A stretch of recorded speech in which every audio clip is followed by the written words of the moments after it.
धार्मिक ग्रंथों और पुराणों में हमेशा ही व्यक्ति के कर्म की बात कही गई है। महात्मा गौतम बुद्ध की इस कहानी से जानिए कर्म का अर्थ। एक बार महात्मा गौतम बुद्ध के शिष्य ने भी उनसे यही प्रश्न किया था कि कर्म क्या है और किसे कहते हैं। तब बुद्ध ने शिष्य को कर्म के बारे में बताते हुए यह कहानी सुनाई थी। कर्म से जुड़ी महात्मा बुद्ध की कहानी। एक राजा अपने मंत्री के साथ घोड़े पर बैठकर अपने राज्य का भ्रमण करने जाते हैं। राज्य भ्रमण के दौरान राजा की नजर एक दुकानदार पर पड़ती है और वह दुकान के पास रुक जाते हैं और दुकानदार को देख मंत्री से कहते हैं कि क्यों मुझे ऐसा लग रहा है कि इस दुकानदार को मैं कल ही फांसी की सजा सुना दूं। पता नहीं क्यों इसे देख मुझे इसे मृत्यु दंड देने की इच्छा हो रही है।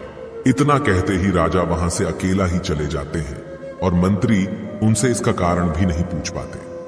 अगले दिन मंत्री अपना भेष बदलकर दुकानदार के पास साधारण मनुष्य की तरह जाते हैं। वह दुकानदार चंदन की लकड़ियां बेचता था। मंत्री दुकानदार से इधर उधर की बात कर उससे काम और हालचाल पूछते हैं। दुकानदार कहता है, क्या बताऊं भाई, मेरा हाल बहुत बुरा चल रहा है।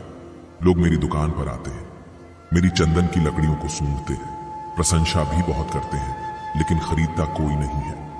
मैं बस इसी इंतजार में हूं कि कब हमारे राजा की मृत्यु हो जाए और उनके अंतिम संस्कार के लिए मेरे दुकान से ढेर सारी चंदन की लकड़ियां बिक जाए।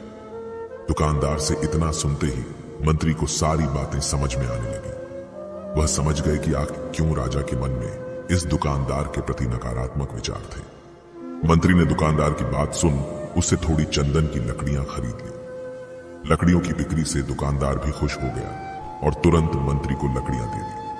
राजा के पास पहुंचकर मंत्री ने उनके कहा कि आप जिस दुकानदार को मृत्यु दंड देने की सोच रहे थे, उसने आपके लिए भेंट स्वरूप चंदन की लकड़ियां भेजी है। यह सुनते ही राजा खुश हो गए और सोचने लगे कि बेवजह में उस बेचारे दुकानदार के बारे में बुरा सोच रहा था। राजा ने मंत्री से चंदन की लकड़ियां लेकर सूंघी, जिससे बहुत ही अच्छी सुगंध आ रही थी। क्या है कर्म? राजा दुकानदार की लकड़ियों से खुश होकर उसके लिए कुछ सोने के सिक्के भिजवाता है। अगले दिन मंत्री दुकानदार के पास जाकर कहते हैं कि ये सिक्के तुम्हें राजा ने भेंट स्वरूप दिए हैं। दुकानदार सोने के सिक्के पाकर खुश हो जाता है और मन में सोचता है कि मैं कितना गलत था जो राजा की मृत्यु के बारे में सोचता था। वह तो कितने दयालु है। महात्मा बुद्ध कहानी को समाप्त करते हुए शिष्य से कहते हैं, हमारे काम, भावनाएं और विचार ही हमारे कर्म हैं। अगर आपने अपने खुद के विचारों पर नियंत्रण पाना सीख लिया, तब आप एक महान इंसान बन जाते हैं। जब आप अच्छा सोचते हैं, तब आपके साथ अच्छा ही होता है और वो होता ही रहेगा।